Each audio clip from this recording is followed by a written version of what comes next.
Bonjour tout le monde, dans cette vidéo-ci, on va s'intéresser aux variables binaires en économétrie. Donc une variable binaire, c'est quoi? Eh bien une variable binaire, c'est une variable qui peut prendre seulement deux valeurs. À titre d'exemple, le sexe d'un individu serait une variable binaire. Donc le sexe d'un individu peut prendre deux formes. Vous pouvez être un homme ou vous pouvez être une femme. Vous avez d'autres types de variables qui peuvent être des variables binaires aussi. Par exemple, le travail d'un individu. Donc, le travail d'un individu, vous pouvez être au chômage ou vous pouvez être en emploi. Vous pouvez faire la même chose pour les maladies. Donc, vous pouvez être, soit vous êtes malade ou soit vous êtes en santé. Vous avez donc plusieurs variables comme ça qui vont prendre des observations binaires. Et ces observations-là binaires, on peut les inclure dans un modèle de régression linéaire. Et c'est ce qu'on va faire ensemble dans cette vidéo-ci. On va voir comment est-ce qu'on peut construire un modèle, donc un modèle économétrique qui prend en sorte justement cette variable binaire-là. Donc nous, on va se donner l'exemple du salaire.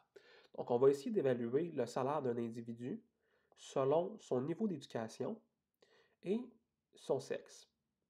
La variable binaire ici, c'est donc le sexe. Le sexe va être notre variable binaire.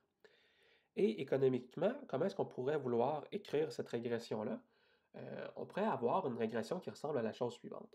Donc, je pourrais vouloir définir le salaire de mon individu comme étant bêta 0, une constante, plus bêta 1, le niveau d'éducation, plus bêta 2 si vous êtes un homme, plus bêta 3 si vous êtes une femme. Donc ça pourrait être le réflexe que vous avez, de construire une régression linéaire comme ça. Le problème avec cette régression linéaire-là, c'est que vous ne serez pas capable de la calculer. Vous ne serez pas capable de la calculer pour la raison suivante. La variable homme ici et la variable femme sont parfaitement collinéaires. Et qu'est-ce que ça implique? Ça implique effectivement que lorsque je connais ma variable homme, je connais aussi ma variable femme. Donc si homme est égal à 1, donc si je suis un homme, je sais que je ne suis pas une femme. Et si je suis une femme, je sais que je ne suis pas un homme. Cette collinéarité-là parfaite m'empêche donc d'estimer mon modèle parce qu'on n'est pas capable de distinguer l'effet de mes deux variables, étant donné que mes deux variables varient parfaitement ensemble. Donc ça, c'est un problème. On veut donc monter une régression qui va faire la chose suivante. Je veux une régression qui va me permettre d'estimer indépendamment le fait d'être un homme, d'être une femme.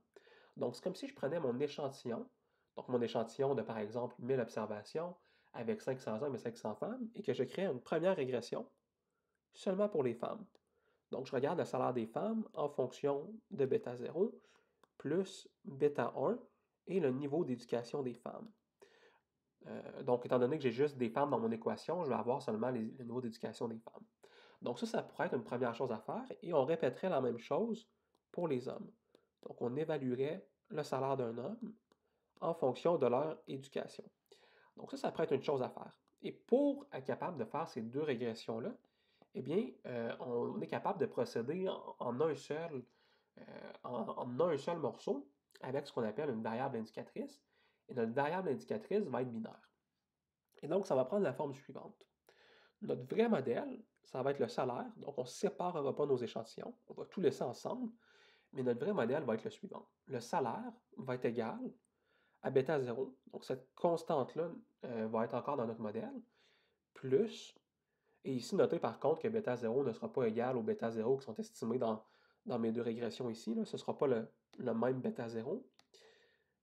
Donc, bêta 0 plus le fait d'être un homme ou une femme. Donc, je vais l'appeler bêta 1 fois le sexe. Et cette fois-ci, le sexe va nous être une variable binaire. Donc, si vous êtes un homme, la variable S, qui est la variable de sexe, va être égale à 0. Et si vous êtes une femme, la variable de sexe va être égale à 1.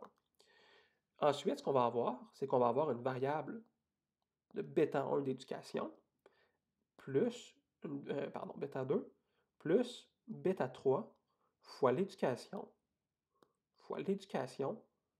en fonction du sexe. Donc, on va avoir une variable croisée. Pour l'instant, je sais que je vous introduis avec beaucoup de nouvelles notations, mais inquiétez-vous pas, dans le prochain vidéo, on va avoir l'occasion ensemble de regarder comment est-ce qu'on est capable d'interpréter chacun de ces coefficients-là. Mais pour l'instant, ce qui suffit à comprendre, c'est que cette grande régression-là, elle va être équivalente à mener nos deux régressions individuellement. Donc, en une seule régression, on va être capable, en fait, de rouler l'équivalent de deux régressions. Donc, ces deux équations-là vont effectivement être équivalentes, et c'est ce qu'on va voir dans les prochaines vidéos. Dans les prochaines vidéos, on va voir comment est-ce qu'on est capable d'interpréter une régression avec des indicatrices pour prendre en compte des variables binaires.